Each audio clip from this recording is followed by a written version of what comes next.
So, you've been dreaming of launching a startup right here in Burlington, Ontario. You probably already know that having a killer idea is really only half the battle, right? The other half is figuring out the sheer financial logistics of actually getting those doors open.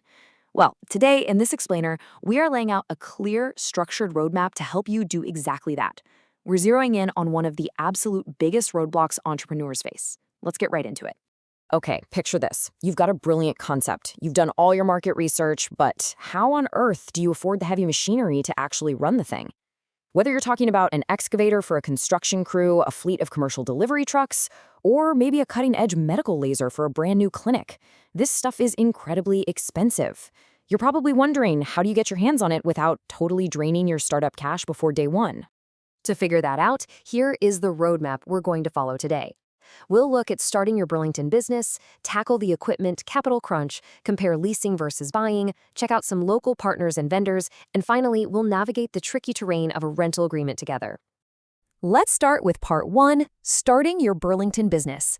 These are your foundational resources for local entrepreneurs. Before you even stress about equipment, you absolutely need a solid foundation.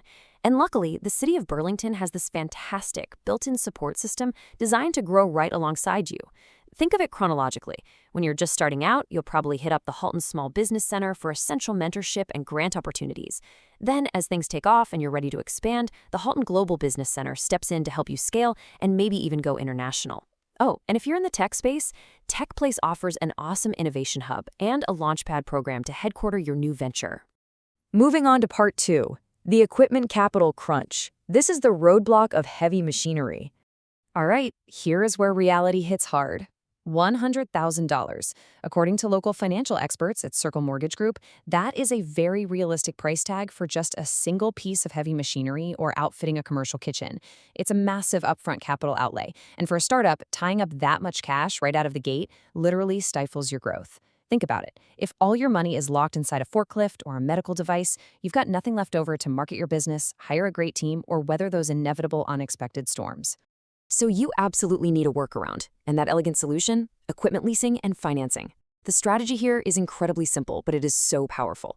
Keep your cash available for your day-to-day operations, your inventory, and your payroll. By financing, you actually get to use the equipment to start generating revenue for your business from day one, while only having to worry about manageable, predictable monthly payments. Which brings us to part 3, leasing versus buying equipment. How do you choose the right financial structure? Now, here's a really fascinating concept you need to know about, the true lease. This is a specific financial setup where you're essentially paying just for the use of the equipment, not the actual ownership of it. Because of how that works, it keeps the equipment totally off your balance sheet. This is a huge deal for a lot of business owners because those lease payments are typically fully tax deductible as a business expense. Plus, it really protects your working capital. Let's compare that directly to an equipment loan. With a true lease, like we just said, you're paying for usage, it's off balance sheet, and you've got flexibility at the end. But with an equipment loan, you get day one ownership. You are paying to own that asset. The equipment itself actually acts as the collateral for the loan, and every single payment you make builds equity in that machine. So it's a very distinct shift in strategy. Are you paying for flexibility, or are you paying to build up an asset base? So let's say you go the true lease route. What actually happens when that 36-month or 60-month term is up? Well, you generally have 3 equal paths you can take. You can just return the equipment and walk away, maybe grab a newer model. You can renew the lease and keep right on using it. Or you can purchase it outright at its current fair market value. The beauty is you aren't permanently locked into aging machinery if you don't want to be. But be careful, because there are definitely some traps out there. Circle Mortgage Group has highlighted a few common mistakes you've got to avoid. Let's rapid fire through these. First, do not finance a piece of equipment for longer than its useful life. Seriously, nobody wants to be paying off a broken machine that's rusting in a scrap heap.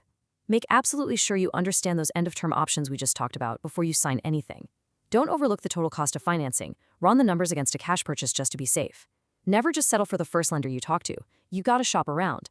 And lastly, never ever ignore the maintenance requirements, which we'll definitely touch on again in a minute. Okay, part 4, local partners and vendors. Where exactly do you source this equipment? Right here in Burlington. Let's make this super practical and look at some real-world scenarios.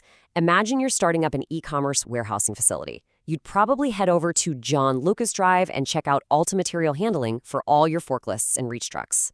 What if you're launching a local transport or construction crew?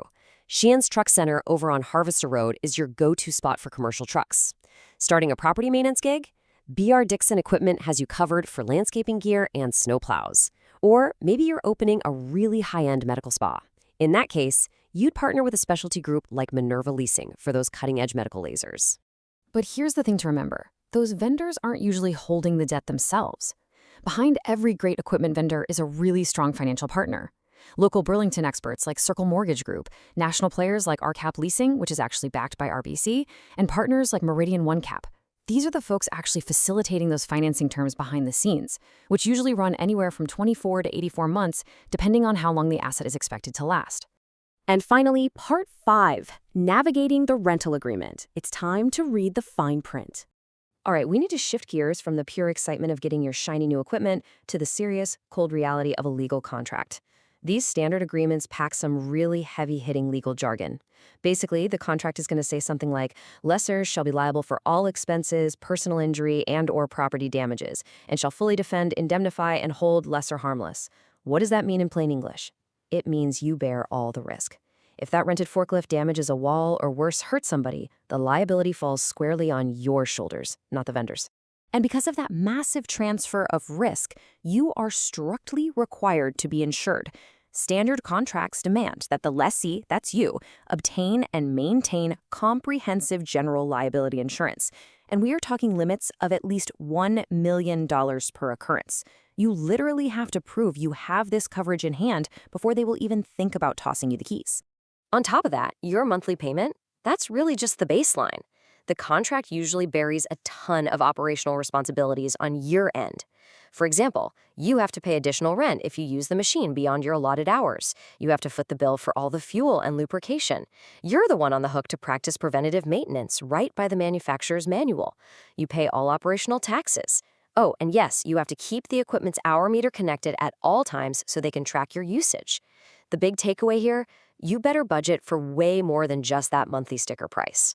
One last thing. If your contract happens to include a purchase option, what people usually call a lease-to-own agreement, you really need to understand how the mechanics work. It's an awesome tool where a percentage of your previous rental payments gets credited toward the final purchase price. But, and this is a massive but, there are strict rules. You usually have to notify the seller in writing before a very specific, non-negotiable deadline if you want to exercise this option. If you miss that date, or if you just casually tell them over the phone, the whole option can be completely voided, no exceptions. Which brings us to the end of our roadmap. We've covered those incredible city resources at your disposal, the harsh reality of the capital crunch, the strategic differences between true leases and equipment loans, the local partners ready to help you out, and that dangerous fine print you've got to watch out for. So you've got the blueprint in your hands. But the real question I want to leave you with is this. If the financial roadblocks are finally removed, what is actually stopping you from signing that first lease and opening your doors tomorrow?